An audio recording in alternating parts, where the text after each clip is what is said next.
दोस्तों, सोनम रघुवंशी केस ने पूरे देश को झकझोर दिया। हर न्यूज़ चैनल, सोशल मीडिया पर इसकी चर्चा थी।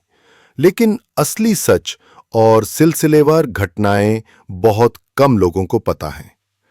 आज मैं आपको वो सब बताने जा रहा हूं जो अब तक छुपा था। सच्चाई, साजिश, प्यार, धोखा और हत्या की पूरी कहानी, बिल्कुल मानवीय अंदाज में। सोनम एक साधारण परिवार की लड़की थी, जिसकी आंखों में बड़े सपने थे। उसने बाहर पढ़ाई करने की इच्छा जताई, लेकिन उसके पिता ने मना कर दिया।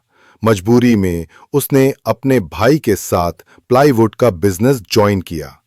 यहीं उसकी मुलाकात राज कुशवाहा से हुई, जो उससे 5 साल छोटा था और उनके ही बिजनेस में काम करता था। दोनों की दोस्ती गहरी होती गई, पर सोनम ने अपने दिल की बात छुपा ली। राजा, सोनम का होने वाला पति, एक अच्छे परिवार से था। एक पार्टी में राजा ने सोनम को देखा और पहली नजर में ही पसंद कर लिया। घर वालों ने रिश्ता आगे बढ़ाया। 1 साल पहले सोनम के घर से रिश्ता आया था, तब मना कर दिया गया था। लेकिन इस बार बात बन गई। सोनम के पिता ने उससे पूछा भी था कि कहीं उसे कोई और पसंद तो नहीं, लेकिन सोनम ने सब कुछ छुपा लिया। शादी के बाद आमतौर पर पति पत्नी के बीच नजदीकियां बढ़ती हैं, लेकिन सोनम राजा से दूर दूर रहने लगी। सुहागरात के दिन सोनम ने कहा, मुझे थोड़ा वक्त चाहिए। राजा ने भी समझदारी दिखाई।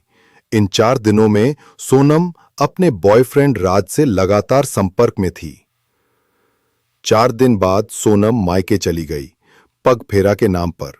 राजा उसे वापस लेने जाना चाहता था, लेकिन सोनम की मां ने मना कर दिया। सोनम के पिता ने उसके अकाउंट में लाखों रुपए डाले थे। सोनम ने राज और अपने स्कूल के 3 दोस्तों के साथ मिलकर राजा को मारने की प्लानिंग की। सोनम ने अपने दोस्तों को होटल से 1 किलोमीटर दूर रुकवाया, कैश में डील की और लोकेशन शेयर करती रही।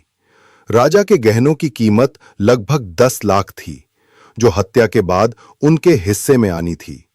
18 तारीख को सोनम ने राजा को घूमने के लिए बुलाया। ज्योतिषी ने मना किया था कि 29 तारीख तक बाहर मत निकलना, लेकिन सोनम ने राजा को मना लिया। एयरपोर्ट पर राजा ने गहने पहन लिए क्योंकि सोनम ने कहा था। राजा की मां को शक हुआ, लेकिन सोनम की बात मान ली गई। कामाख्या माता के दर्शन के बाद सोनम ने अचानक प्लान बदल दिया और शिलोंग जाने की बात कही। शिलोंग में सोनम ने अपने दोस्तों को बुलाया, होटल से 1 किलोमीटर दूर रुकवाया और लोकेशन शेयर करती रही। 23 तारीख को सोनम ने अपनी सास को फोन कर झगड़े का नाटक किया, ताकि अगर कुछ हो जाए तो घर वालों को लगे कि किसी बाहरी ने नुकसान पहुंचाया। उसी दिन सोनम ने राजा को 3000 स्टेप्स नीचे घूमने ले गई और वहीं उसके दोस्तों को बुला लिया। राजा को जब तीनों लड़कों ने घेर लिया तो उसने बचने की पूरी कोशिश की, लेकिन हथियार के सामने उसकी एक ना चली। सोनम ने खुद राजा को खाई में धक्का दिया। रेनकोट पर खून के छींटे पड़े, इसलिए वो रेनकोट वहीं छोड़ दी। राजा की मौत के बाद सोनम ने सोशल मीडिया पर पोस्ट किया, 7 जन्मों तक साथ रहेंगे। सोचिए, कितनी बेरहमी से उसने अपने पति को मारा और फिर दुनिया के सामने प्यार का दिखावा किया। पुलिस को सबसे पहले शक हुआ जब सोनम ने अपनी सास को एकादशी का व्रत रखने की बात कही, लेकिन होटल में खाना खाया। गाइड ने बताया कि 3 अजनबी लड़के भी वहां थे जो सोनम के साथ दिखे।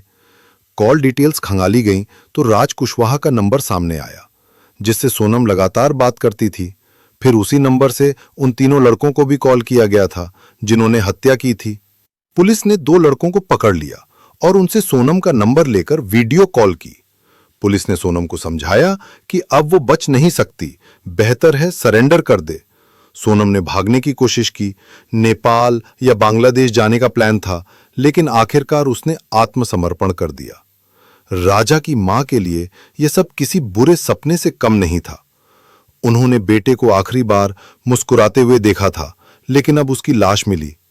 मां ने कहा, अगर सोनम को शादी नहीं करनी थी तो मना कर देती। मेरा बेटा क्या कसूरवार था। परिवार टूट गया, पिता सदमे में चले गए और समाज में एक डर बैठ गया। इस केस ने समाज को एक बड़ा संदेश